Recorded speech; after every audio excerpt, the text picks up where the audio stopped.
In my mind, when a guest comes in, if you really haven't thought on how clearly you're selling your product, that again, they just don't know what they're buying. They don't know. So to me, to make it simpler, it just made sense to me saying, what, if I make it a per person purchase, they go to the movies, they know what it's like to buy a movie ticket. Right. They know what an hour or so of their time's worth. And they understand if you got a family coming in, mom, dad, one kid, two kids, they get it. They say, okay, cool. Yeah, we'll be here a while. We'll have a good time. Right. If you just say, if you go into the point and say, hey, it's just going to be an hour, there's going to be some parents that are going to be like, hey, $50.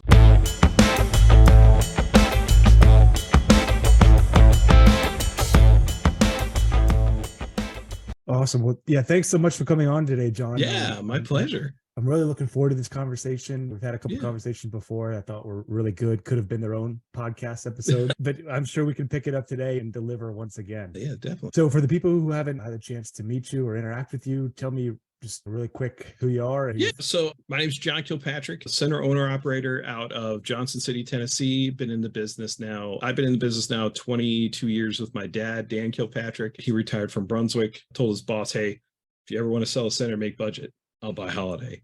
And about a year or so later, they contacted us. We bought the center, and I've been up here working with my dad since July of 2021. Or yeah, no, not 2020, 2001. Oh my gosh. Oh, I was going to say, yeah, that'd be a recent acquisition. It's wild. 20 years like that. Yeah, it is. I also apparently forgot to mute my phone. Let me handle that here. There we go. I hope, make sure I get it all. There we go. I'm also a contract trainer with Cubica AMF. We upgraded to them in 2016 and kind of fell in love with their products and the impact that they've done with our business here.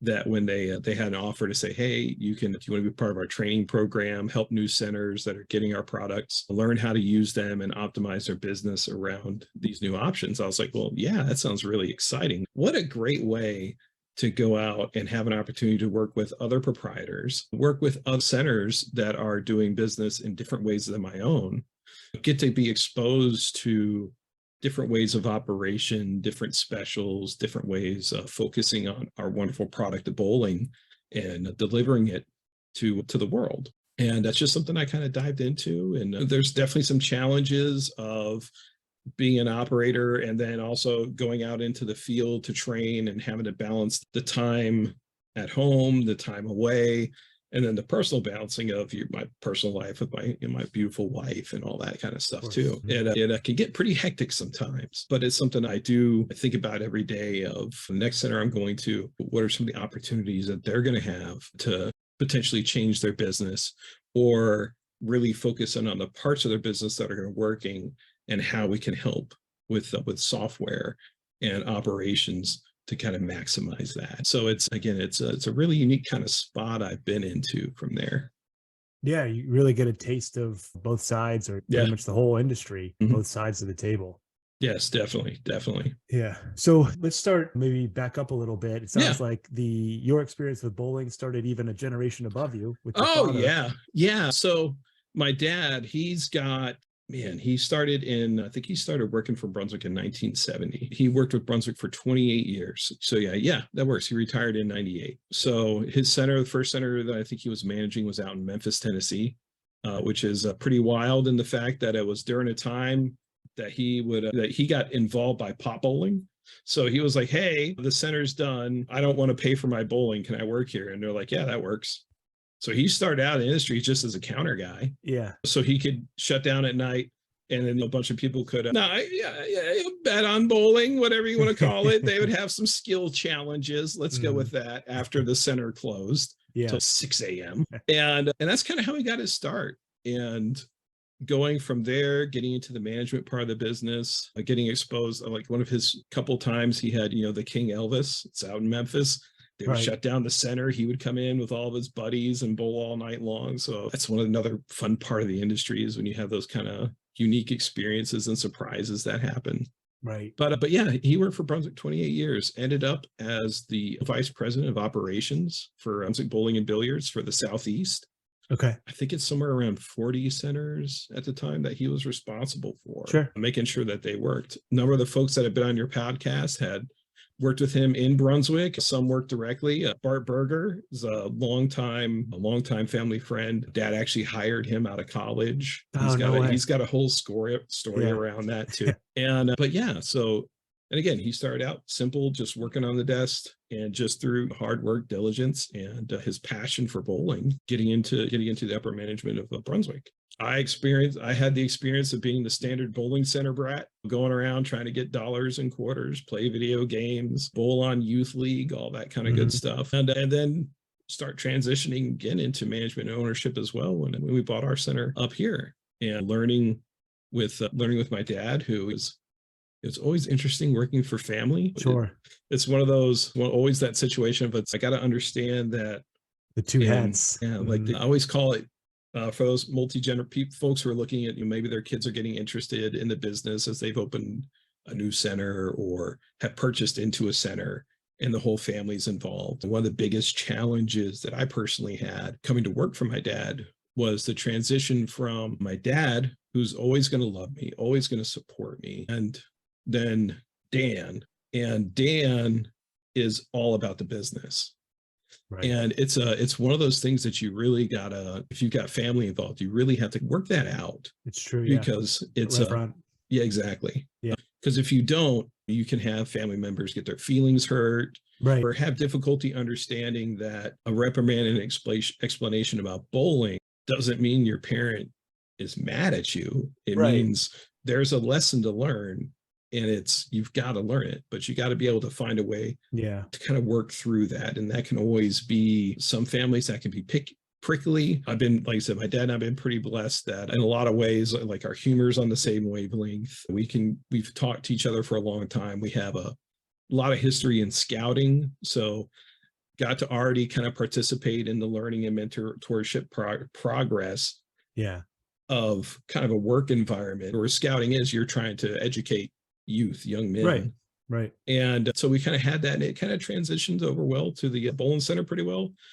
There's times that Dad and I have some heated discussions, of course. and then there's times that we're pretty copacetic in what we're doing. We've had a wild journey to get to this point too. So again, I mentioned that we bought our center in 2001. 2004, Brunswick came to us with an offer of a couple more centers. We had a bowling center in Greensboro, a bowling center in High Point, North Carolina, Greensboro, North Carolina, and Greenville, South Carolina that they had. And we took them up on that offer. And so we ended up growing to 4 centers. And then about a half a year later. You went from 1 to 4 all together, or like 1 by 1? All 1 to 4 overnight. Wow. Yeah, that's a shift.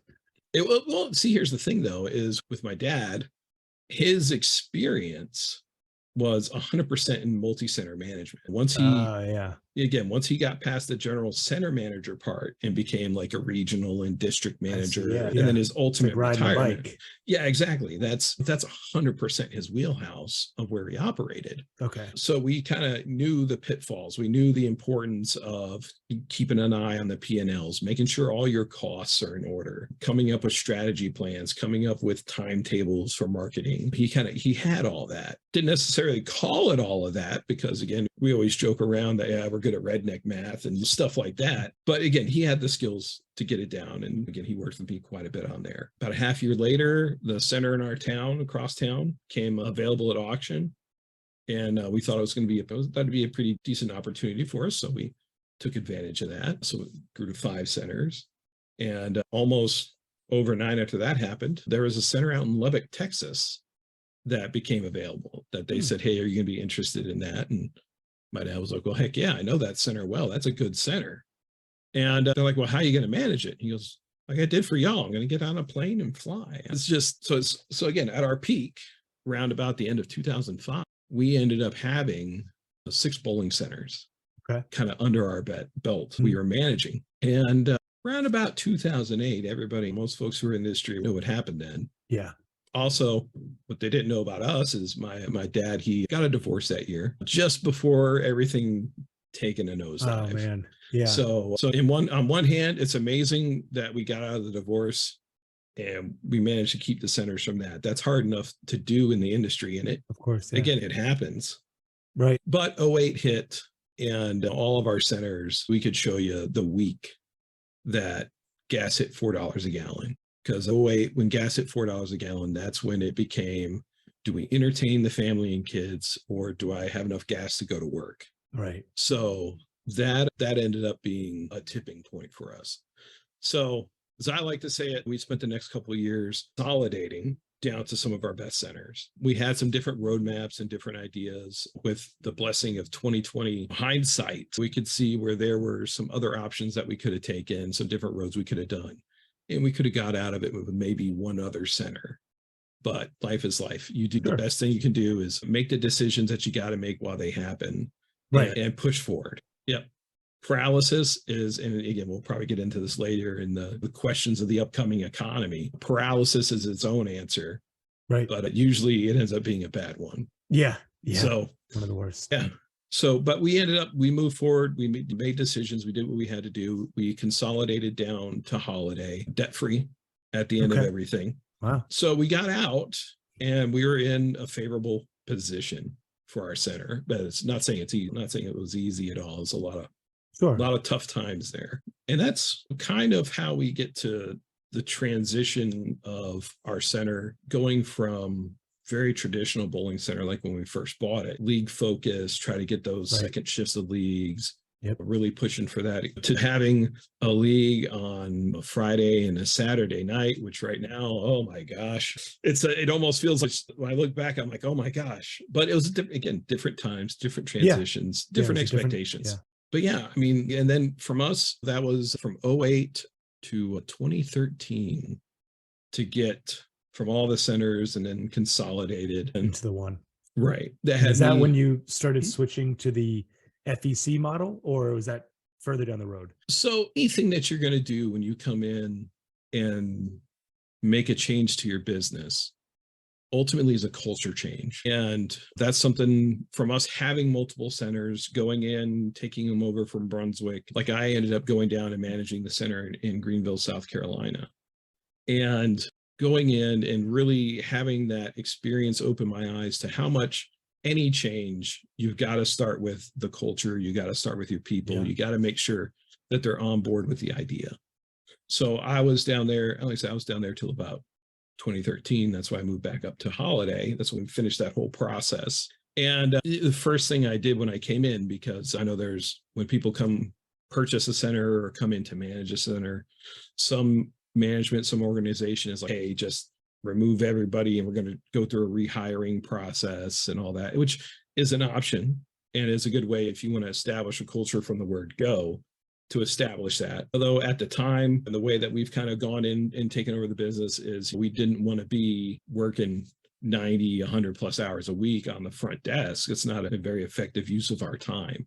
Right. So we've always gone into the existing culture, gone into where people are, take some time to evaluate what's working, what's not working. When we try to introduce anything new, who jumps on board, who might not be who may not be on the boat with us for a long time.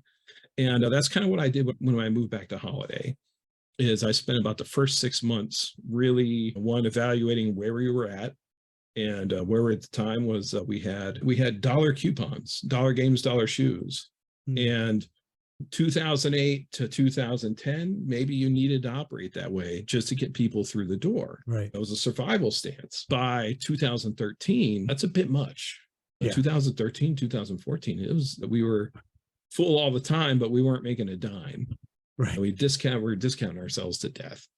And that's kind of where we started. That's kind of where I started when I came back in. Was one, we had so many coupons out. I always said you could sneeze and hit a $1 coupon for Holiday Lanes at the time. Yeah. But that's where, again, it's kind of where we started, was evaluating, okay, what is our pricing structure like? It wasn't that great. Of course, naturally, after coming off a number of years of very difficult situations and decisions, staff morale was pretty low. And that was kind of consolidation phase, you're saying. Yeah, exactly. Yeah. Because again, Holiday itself has always been the family center. Like the flagship. Yeah, exactly. Well, I'll say it's always been run very family style. Dad's the boss, was the operational manager for him. And Dad just knew everybody, talked to everybody. We never really had a very corporate or structured kind of family here, because Dad was like, hey, I'm going to retire here. Sure, with Brunswick, I was really tough. I got things done. I made sure the management did what it was supposed to do. But in his retirement, he's like, I just want to own the center. I want to come out, hang out every day. I want to have my coffee in the morning, take a nap in the afternoon, come back in. If the numbers are right, hey, we're fine. Yeah. And that was, again, it was kind of been run like that. But of course, when it feels like everybody there, your dad's feeling rough, they're feeling rough. Yeah. And if you got to come in, if you're going to start making some changes again to the operations, the culture, stuff like that, some people are on board and some people are just going to be like, it's always been like this. I don't want to move. And you got decisions to make. Right. Yeah. I find that a lot of the good operators are that way. Follow the procedure. They follow what's been laid out. Yeah. So they can be tough to introduce new ideas to those types, but they tend to be very reliable and consistent. So it's kind of a balance. Yeah. And that was the big change for us. That's when we went from being all about primarily game bowling for open play to starting to look at some different models on how to handle time. I was at one of the Carolina trade shows, and they had a couple managers out there from Brunswick when it was still around, when it was still Brunswick. And this one guy, I can't remember his name for the life of me, but this one guy had a program that he had started doing that just started to make a lot of sense to me. It sounded like what a customer would expect in the purchasing process. And so what he was doing was, I'm just going to use easy math. So $10 a person was what he charged, $10 a person. That included shoes. And he did, if you got 1 or 2 people, you get an hour of bowling. If you do 3 to 4, you get an hour and a half. And if you get 5 or more, you get 2 hours. And again, easy math for the person coming in and buying it, $10 a person. It fits what our guests' expectations are. Think, again, traditional league bowlers doesn't fit their expectation at all. No matter, in my mind, no matter how much you go into a house where like gung-ho, we're going to go time, we're going to worry about our table flip, we're going to try to get the lanes turned over faster. And we know when the lanes are getting done, so let's get people up to the counter early. No matter how effective that is, your league bowlers primarily are going to expect some form of game bowling for them to purchase. And that's really kind of where my focus has been, is as we develop stuff, who am I selling it to? What way can I make this program, this deal, fit into a specific guest's expectations, so that it's just easy for them to say yes. So is that how you guys price currently? Is the $10 a person? It's $14.50 a person now. And but it's all plus tax.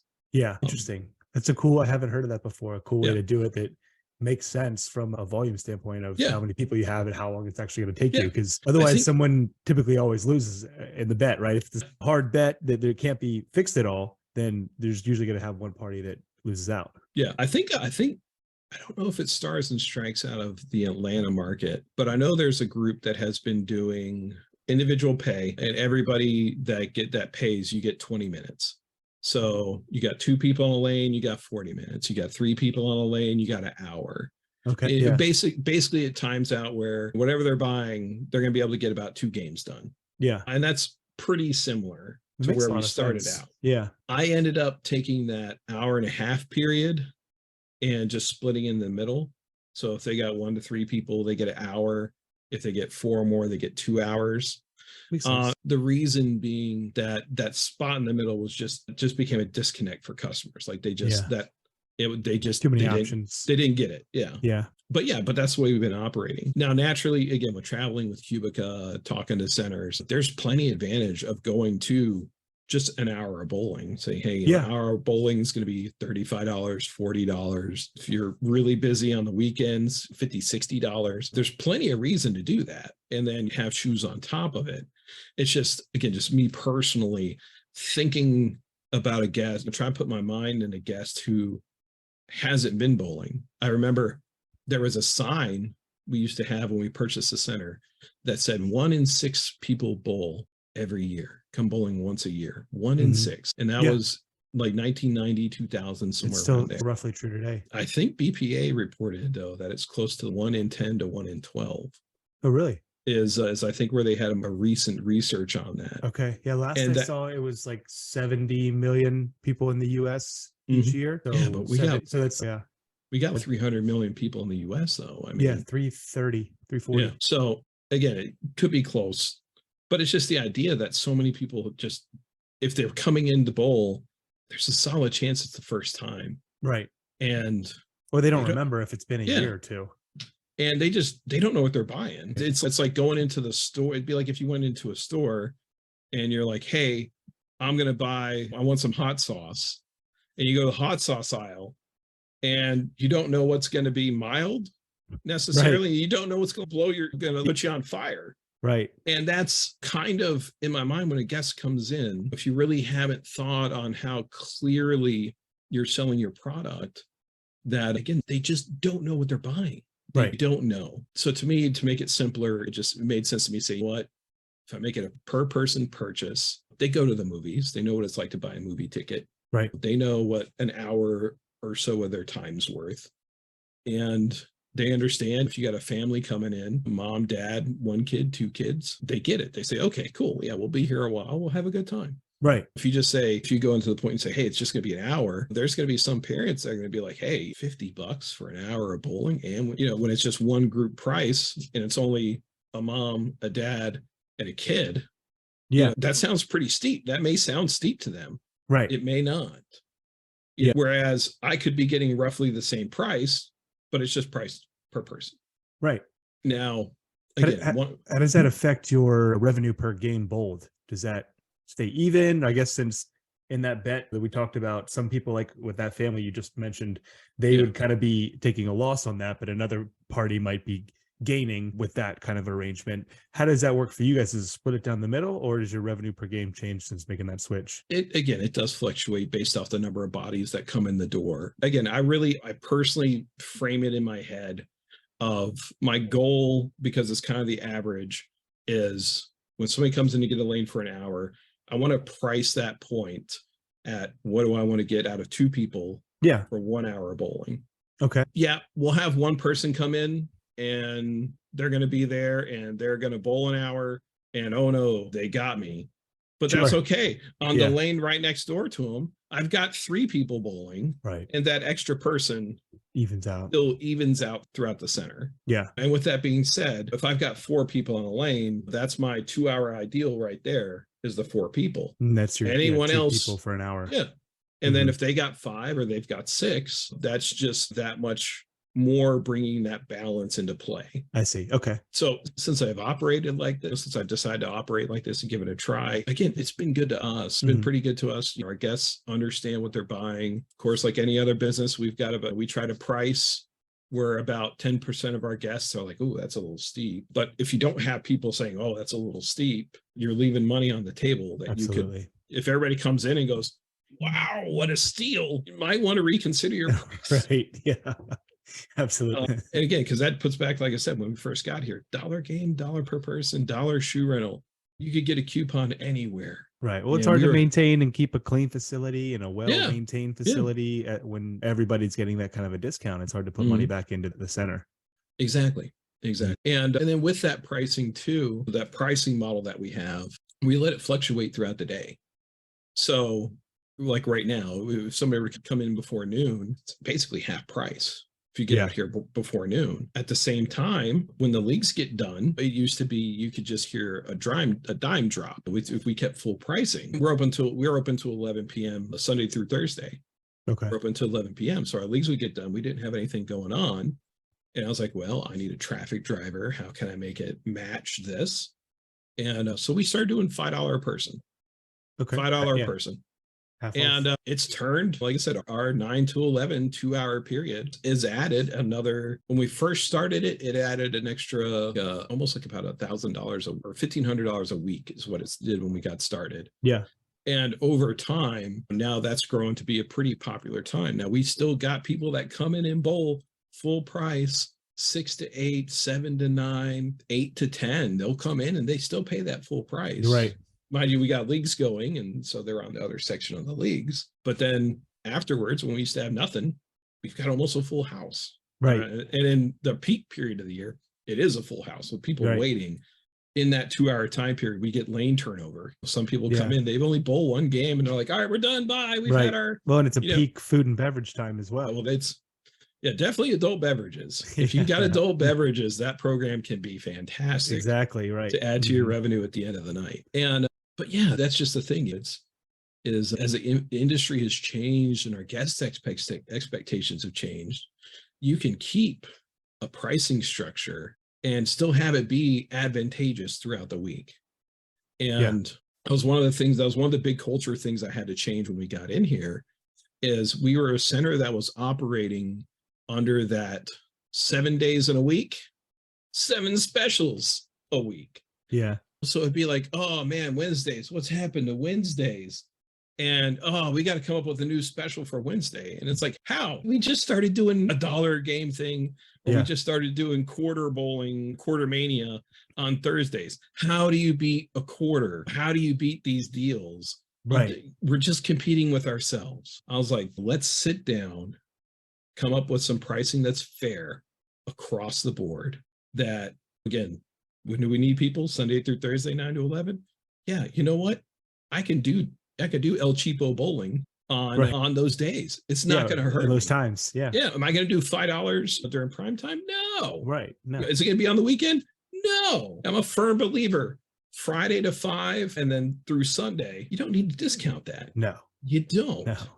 Nope. Now, again, some centers, Sunday morning, you might need to do a discount. Other centers, Sunday night, you might need to do a discount, wherever that split is for your center. But again, that's just, know your market, know what your folks are going for. Right. But really, again, don't look at it as like, oh, it's got to be bowling. It's got to be per game. There's a million different ways we can skin this cat called bowling. Right. A million different ways we can present it to people's advantage. And let's look outside the box sometimes. Let's look for different options. Yeah, I think one of the main takeaways is dynamic pricing. It's all about demand. When is your demand highest? When your price is highest? When is your demand lowest? That's when your price is lowest. At the end of the day, that's going to be best for the customer and for the proprietor. Right, right. And again, to really focus in a bit more on, like when I say if I have a product that somebody's looking for, I don't know how many folks have talked about this, but I know it's been talked about in the industry for a while. It's like birthday programs. Yeah. A lot of centers that I've worked with, they have bowling like birthday programs, but what's involved is always kind of all over the place. Yeah. Some places, some centers I've been to, their birthday program to book a lane is almost like 30 minutes to an hour on the phone, because they want to make all the food items bespoke to this one group. And if you got a full kitchen, I get it. You want to sell as much as you can. But when you start talking to somebody, or if it has all those options listed on the website, the person who's shopping for that product can get easily overwhelmed. Yeah. Oh my gosh, there's so much I don't want to do this right now. Yeah. And mom or dad are already overwhelmed with the idea that they're going to have 12 or 15 kids or they're going, we're inviting the whole class. We're going to have 30 kids. Oh my gosh. Now they have 30 different orders, 30 different. Yeah. And so I would just, again, for me at my location, I started out planning a 2-lane package, 12 kids. Yep. Large pizza per lane, pitcher with unlimited refills per lane. And we provide cups, plates, napkins like most folks. Sure. And just put it together. And that's the package. Right. That's the package. That's all you need. It's easy. It's simple. It makes sense to mom. It's a lot better than getting it for the one lane. For the one lane, they only get one pizza. They don't get refills. Oh my gosh. Why would you do that? One, somebody's always going to be El Cheapo. Right. And they're going to go for the cheapest product. So I have an El Cheapo product, but my premium one is made to have those items nice, easy together, simple, make it sound as turnkey as possible in selling it, and just have that product where it's easy for them to buy. Here's everything they want.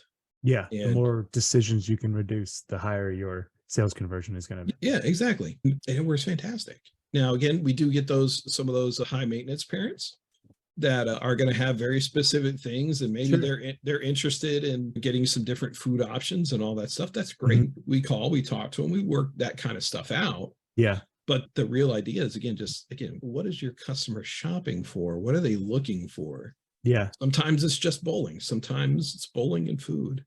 And just have those options available. Yeah. I mean, so I come obviously from the marketing perspective. Almost any time, I'm sure you'll recognize it right away. You get the 3 options, and everybody, and they highlight the middle one because they anchor you really high with the expensive one. Then you got the cheap one that's it's not as good. And 80% of people go for the middle one. Yeah. And it works every time. That's why people do it. Yeah. Make it easy for them. And it's the best value kind of thing. Whatever it is, they always highlight the middle one.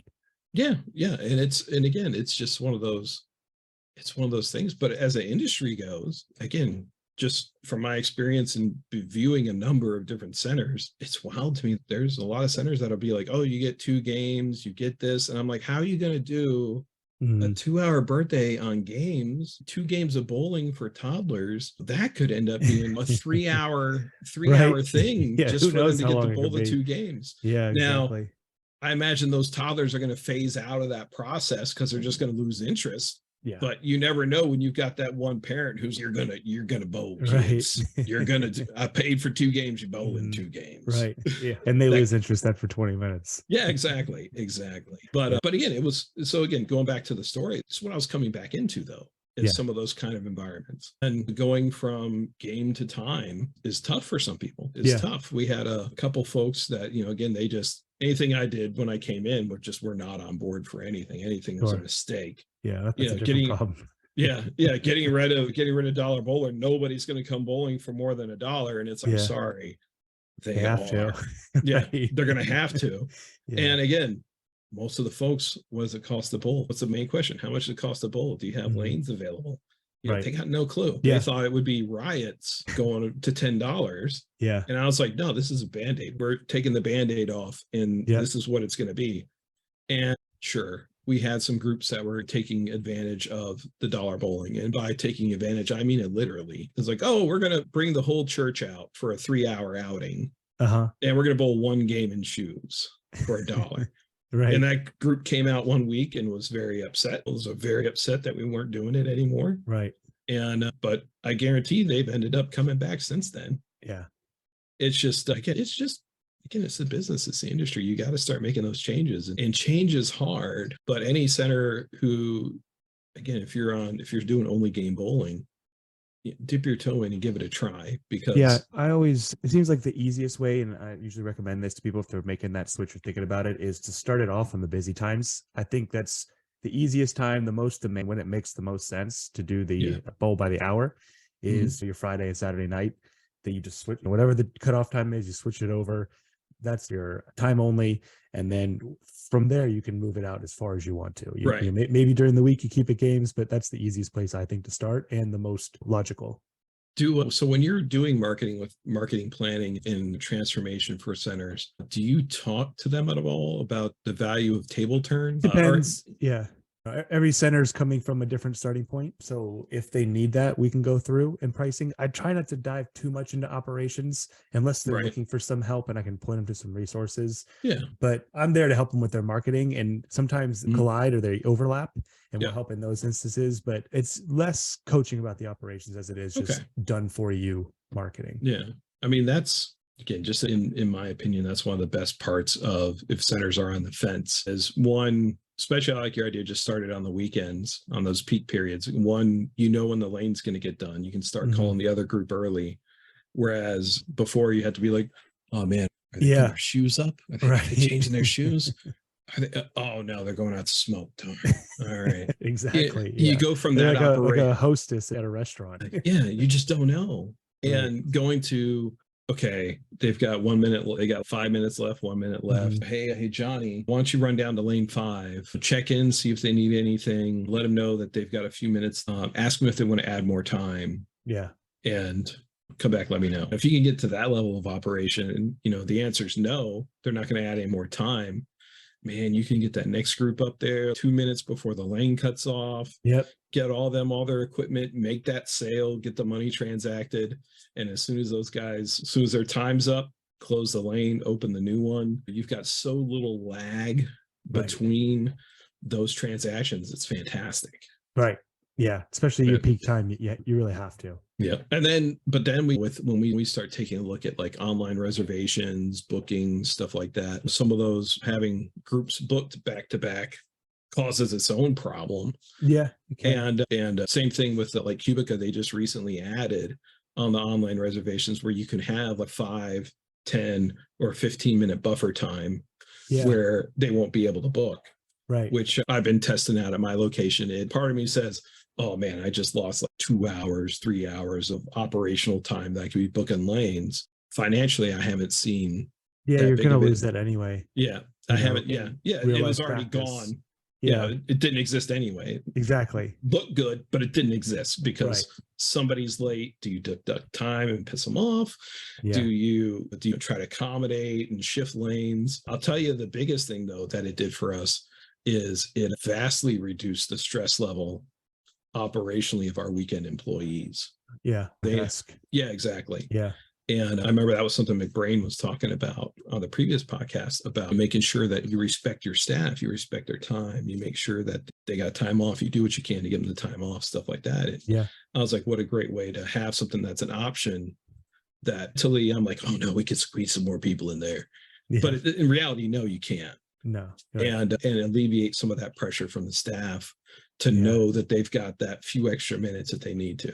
Yeah. Plus, I liked his point about it resets their transaction. So they spend the money maybe earlier in the week on a Tuesday. They get there on Friday. They don't feel like they spent any money yet. Yeah. So get 2 transactions instead of 1. Yeah. Like it's resets. Since we've started, our food and beverage has just gone through the roof. Yeah. Since we started doing the online reservations, we were pretty comfortably up into the beginning of before pre-pandemic. We were a 1 order a week center. We'd place our order. It could be really big in the winter, but it was still just 1 order. And since we reopened, since we added the advanced reservations or the web reservations, we've gone to the point now that we're 2, sometimes 3 times having to order food just simply because we don't have the space to add more. It's like all right, we'd have to take a room, convert it into cold storage for food, or we can just order twice. I mean, we're blessed that we've got our food guys have a distribution center in our backyard. So when we order, it's very quick. It's not like I'm having to order from something that's coming from Knoxville, which is 2 hours away. And it's okay, you got to get it all in that one truck because we're not coming back. Yeah. So we've been kind of blessed with that. So I know it makes it a little easier on us. I'm very thankful for that. Yeah, no doubt. So Terry, what else is working for you guys today? You got online ordering, correct pricing, a little bit more family FEC focused. What else is working for you guys today?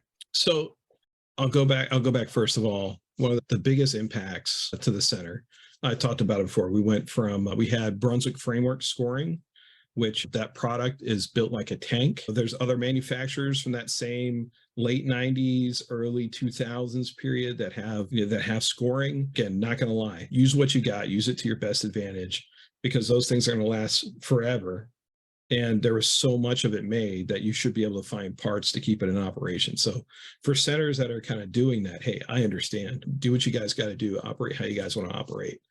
But, or as the cool kids today say, no cap. If you don't know what that is, it means I'm not lying. You got to learn it. All those millennials that are coming to work for you are going to say it to you. You got to learn it. But yeah, no lie. One of the biggest things we did is, like I said, 2014, during that whole transition, 2015, I was looking at some peers in the industry. They all had specific scoring system out there. And honestly, to me, when I really started dissecting it in my head and thinking about it, it was the decision of we needed new scoring.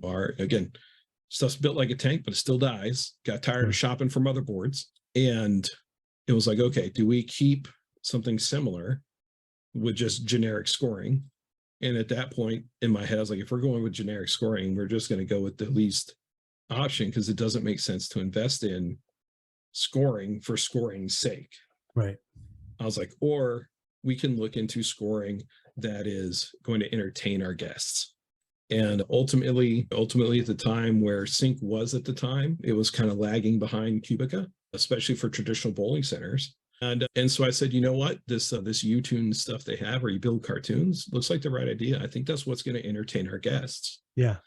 And at the time they had some marketing that said, hey, increase revenue by 30%. And I was like, that's an incredibly steep number. Yeah. And I thought it's a big claim. I thought it was some horse hockey that they were selling, but we bit the bullet. Again, we came out some really tough financial times. My dad didn't think we'd be able to get financing for it, but he said, hey, if you think we can do it, we'll do it. And we go out to Richmond and we look at the products. We get it tested. I already knew what I wanted. I already knew what I was buying. Yeah. My dad, he was out there for the dog and pony show, seeing how it all worked. And it's a nice plant. Yeah, he's like, this is great, but ain't no way we getting the money.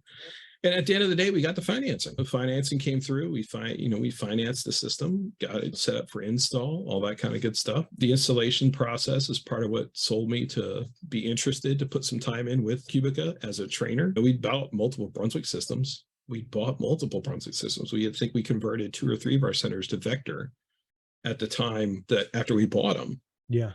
And but the training process there was basically the guy installed, like 1 or 2 days. Here's how you build price keys. Here's your reporting. Here's how you do this. See you later. And we bought the whole BestX Ultimate experience. We got 10 days of training, and having that physical, like I bugged the heck out of my sales rep. I was like, I need training material. Is it online? I need to have it. At the time, they didn't have it online. And, but I'm a staunch self-learner. I want to learn how things work. Right. I want to understand it before I have it. I can just start running. And I didn't understand what their training process was. And again, we had 5 days straight. It's a lot. And when I go in the field, even 2 or 3 days of training is a lot of information to share. But it was fantastic. Like I said, it was fantastic. During the installation process, I remember we got our first pair of lanes done, and they were working on the next couple pairs. And I was talking to the installer. I was like, I have to have some of these animations up. I didn't know then what I know now, which sending the animations out can be a multiple hour process, the software, but I was like, I got to have it. I was like, we got this stuff. It's beautiful. My dad's focusing on all the negative. I was like, we got to show him a positive, or he's going to lose his mind and start hollering at people. And I'm going to have to return this stuff. Right. Just because he's mad about something over here that ultimately is going to be a hiccup. It's going to be dealt with. It's going to be taken care of. So he's like, okay, send everything out. And we had this mom and her little girl come in, and I sat there. I was like, okay. I was like, hey, do me a favor. I was like, do you want a bowl for free? And mom's, yes, I want a bowl for free. I was like, do me a favor. We'll let you bowl down there on one. Pardon our construction. There's a lot of stuff going on. I was like, but the lane area is clear. That whole area, we made sure to clean it up. So you guys you go down there. I was like, it's going to ask you to take 3 pictures: happy, sad, and like a side view. I was like, if you do that, it'll make cartoons of you guys while you bowl. You'll have a great time. And she's like, okay, free bowling. I don't care. You want me to do that? Sure. So mom goes down there. Now I'm watching, my dad's watching, our counter guys watching, the installers watching, the trainers watching, everybody going to see what happens. And yeah, so she goes down there, she takes the pictures, daughter goes up, bowls the first shot, shows how to pick up the shot in the animation. And then she takes the second shot and the cartoon starts, the U-tune starts. Yeah. And mom has her phone screaming out of her back pocket and like she's just snapping pictures like crazy. And my dad sat down and he sat there, he saw it. He goes, I don't know how that's getting on the internet. I mean, again, he's 80, he's going to be 81 this year. Okay. So he was at probably like late 70s at the time. He's like, I don't know how that's getting on the internet, but I know that's getting on the internet, and they know that they were at Holiday Lanes. Right. He goes, I think we made the right purchase. Yeah. And again, I that really is, it's been our biggest impact since we installed BestX and U-Tunes. Having that extra entertainment factor really does keep people coming back. It keeps people telling the story. Now, again, you don't get there by not training your staff to talk about it. You don't get there by ensuring that your staff is taking care of the customers, making sure they're happy. I think the phrase I've been using recently, even outside like customer service, is more of a mentality of ensuring our customers' success. They came here to have a good time. They don't know what they're buying. They don't know bowling. They don't know anything like that. So our staff has to make sure that when they get to the lane, they know what they're going to do, what they can do to have the best time possible, to have the most fun. Yeah. And that's really where we've been pushing kind of recently, is that mentality of let's make sure our guests have a good time while they're here. Not just welcome them in, make them feel welcome. Here's your stuff. Here's your lane. Bye. But hey, if you guys give this a try, you're really going to have a good time. Right. And it's been a, like I said, long-term culture change to kind of get where we're at. Yeah. But like I said, physical wise, Again, I think that's really best X in the entertainment, taking that mentality of we're selling bowling to really pushing we're selling entertainment. Right. Has been the biggest transition, the biggest change. And again, you can do that with traditional centers. You can do that with traditional scoring. It's not just, again, that's just my personal experience. Yeah. But really that mentality of, oh, we're a bowling center. We're a league center. That's all we do. We do leagues, we do tournaments. And we wonder why our league base has been dropping by 6% a year. We answer for it. There's no more awards. We haven't had our Layton sanctioned the past 3 years. And now there's going to be no way for you not to get sanctioned. I mean, all the stuff that's coming down on the competitive side of bowling, that's just bizarre, kind of weird. It's a new world we're going into. But again, there's still ways that you can really take what you're doing and say, how can we make this fun? How can we inject some fun into this? How can we make sure our guests have a good time rather than just saying, no, it's just bowling. That's all we're doing. Right. Yeah. You're like you said, you're selling fun, you're selling entertainment. Bowling just happens to be a vehicle for that. I always look at, we work with a lot of different centers. So I look at everyone kind of just on a spectrum or a continuum. On one side, you have your pure league house. On the other side, you might have a pure FEC, and everybody's somewhere on that continuum, and they're either moving from one side or the other. It's kind of just a broad spectrum. Yeah. That's talking, bring in the FEC area. That's one thing that happens with almost every FEC is they make that ton of money. They make that big chunk of money in the first year, 2 years. And then they start becoming kind of established in the community, and some of that sparkle and magic wears off. And some of the FECs that have stayed the most successful have kind of sat down and said, hey, after year three, we need to have some competitive part of this. We need to have some sort of kind of a league, something in leagues to really help us still stay relevant in people's minds. Right. And then it becomes, again, goes back to being a hybrid of the sport, just like old time league places, old time league centers. You put in a couple of fun leagues whether it's a shirt, a rum bucket, or some other kind of fun that you add to it, that they can take their standard product, have it start becoming something else. And they just start, again, gradually transitioning towards more of an entertainment as well. And traditional centers really got, again, this is my personal opinion, to really focus on making that mix happen. I mean, I can tell you that my entertainment bowling is 75% of my revenue, but that doesn't mean I'm not focusing and making sure that we put out the best shot possible, that we're consistent with what we deliver to our league bowlers, that we're always trying to develop new league bowlers from learn to bowl programs or youth programs, or like homeschool programs have been fantastic for us, helping to develop and get into more of a youth presence at our center. Right. And again, it's just you got to find that mix that you have, like I said, just in my mind, to survive today, you have to have it. And I don't know how any other way I could put it is that. Yeah, it takes both. Many things. It's a balancing act. Takes both. Yeah. So we're coming up on time here. I want to be up on the hour. I know it goes by quick. Holy cow! No kidding. I want to be respectful of your time. So yeah. Let's move into the last segment, kind of where you see things going, maybe the next 12, 18 months in the bowling industry. 12, 18 months in the bowling industry, I think, is just going to be 100% dominated with speculation and worry over what the economy is going to do. Yeah, been the last 3. I have been waiting since 2020 for the other shoe to drop. I really have. I've been like everybody coming in once we could reopen fully, and the tidal wave of opportunity that's come through the center of new people coming in. And we've been blessed to be in the Southeast, and our area, we started out with about 65,000 people in 2019, and we're going to be closing out 90 plus, maybe even close to 100,000 people by the end of, I think 2020 is going to be close to 90. And then this year, if we still have so many people moving to our area, so much growth and opportunity for us. But it doesn't change the fact that, again, we went through 2008 and there were some really hard realities we learned. And there are a lot of parallels happening right now. Yeah. But I've been waiting, like I said, I've been waiting almost 3 years for the drop. And it hasn't hit. It hasn't hit. Even in other areas, it hasn't hit. We've seen some slowdowns. Sure. And I don't know. Like I said, I don't know if it's going to go into full recession. I wish I had a crystal ball. I wish I knew. I don't know if it's going to go to full recession, but like some of your previous guests have said, bowling not fully insulated from recession, but it definitely doesn't affect us the same way. Folks want to come out. They want to do stuff with their family, keep their family entertained. And it's affordable.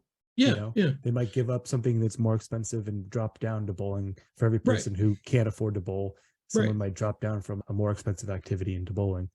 Correct. And also, what's not to say, if it really does come to, we get back to, oh, wait, okay, do I fill up my gas tank or do I go bowling? There's no reason to say that maybe we don't adjust pricing to be in the times. I'd love to keep charging what I'm charging. I'd love to charge more than what I'm charging, like most folks.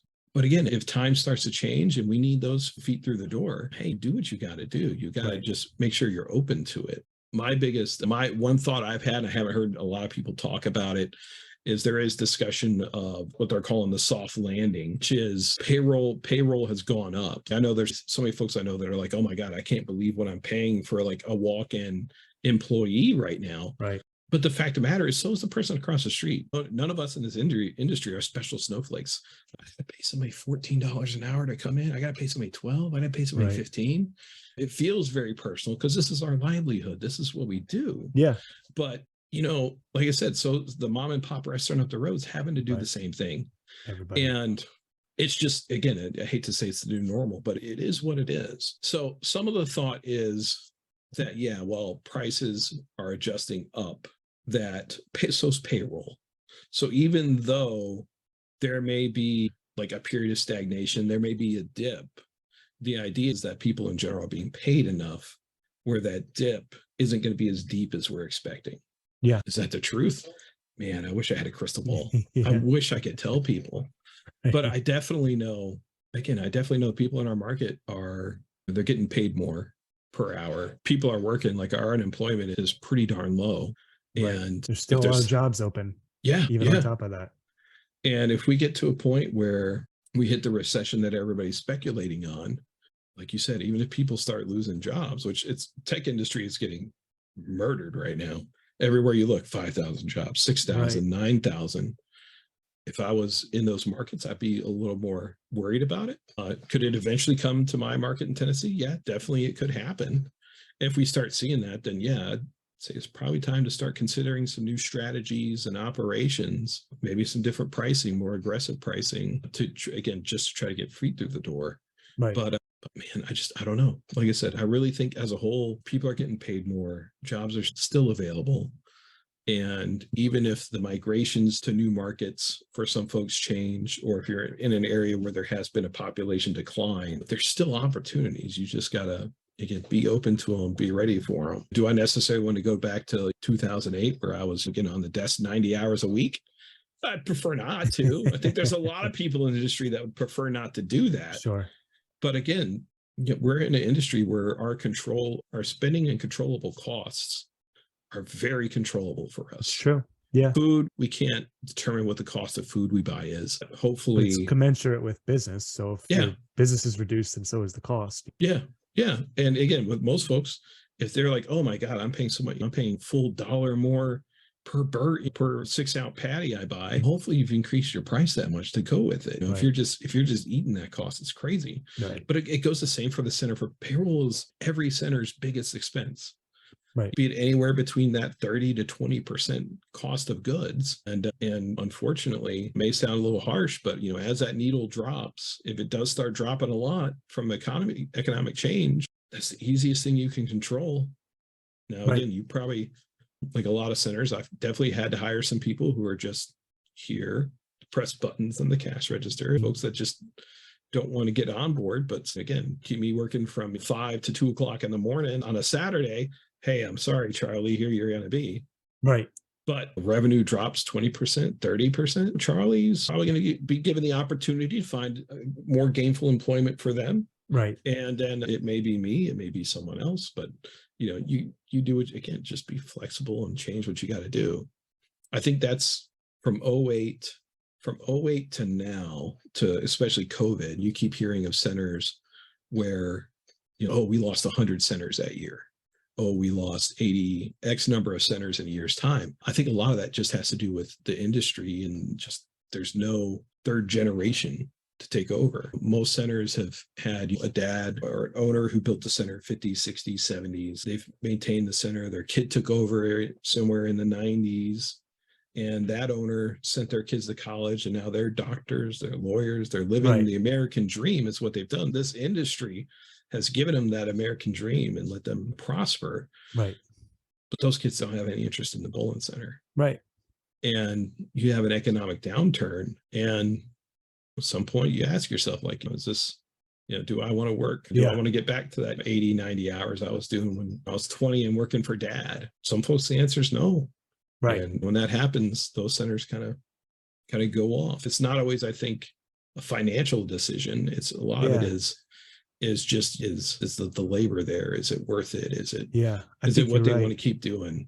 Yeah, it's less a matter of having to close and just having a reason to close. COVID gave, I think, a lot of people an easy out. So, well, COVID. Yeah. Nothing you can do. It's just COVID. But really, they were just looking for an out. They're over it. They're ready to retire. They're ready to put it up. Yeah. That gave them a perfect. Yeah. And again, it's what it is. Again, everybody's going to make their own decisions. Like I said, the reality is no matter what ends up happening, ultimately it's in the center's hands. Are they gonna get some grit in them? Are they gonna push through? Or is it going to be, hey, maybe it's time we look for see if anybody wants to buy the place? Or is it, hey, is it time for us to just hang up the hat? And none of those, again, none of them are easy decisions at all. But it's definitely stuff I think centers should be putting some time and effort into kind of thinking of if that shoe, like I said, if that shoe does drop. Yeah, what are we going to do? Yeah, what are we going to do? What's the plan? Where do we want to have happen? And it might be an uncomfortable conversation, but I think it would be a fantastic conversation. Yeah, absolutely necessary. Well, John, I'm sure I don't know about you, but I could talk about this stuff all day. Yeah, Forrest. I can't believe how quick that hour went by. It's a good time. Holy cow, it is. But before we go, tell people where they could talk to you about some of the coaching or installation work that you do. They're interested. I wish I could say, hey, yeah, call me right away. But no, that's all facilitated. Like I said, I'm a contractor with Cubic AMF on that. Yeah. And for the training and everything like that. So your best opportunity, call your local Cubic AMF sales rep. They have online training now that you guys can take part in. If you guys have upgraded recently and you have access to something called the Q Portal has just a wealth of training documents, videos, and they even have a lot of new marketing materials that are available to centers that they may not have had before or don't know they have. Yeah, so if you're interested in any of that, again, contact your local Cubic AMF sales rep, talk to them about it. There's hopefully, can't talk about it, but if you're going to Bowl Expo, I think there might, you should be seeing the next step in customer entertainment. So again, check out their, like I said, I work for them as a contractor. I'm not a full-time employee, still passionate about their products. And like I said, if you get a chance to check them out at Expo, expect a surprise. And like I said, I think it really is going to be the next level of customer entertainment at your bowling centers. Awesome. Yeah, well, I'm looking forward to picking up that conversation. Yeah, definitely. Definitely. Cool. Yeah, well, thanks again so much for coming on, John. I really appreciate it. This has been fun. My pleasure, Forrest. Anytime. Yeah, we'll be in touch. Thank you. Bye.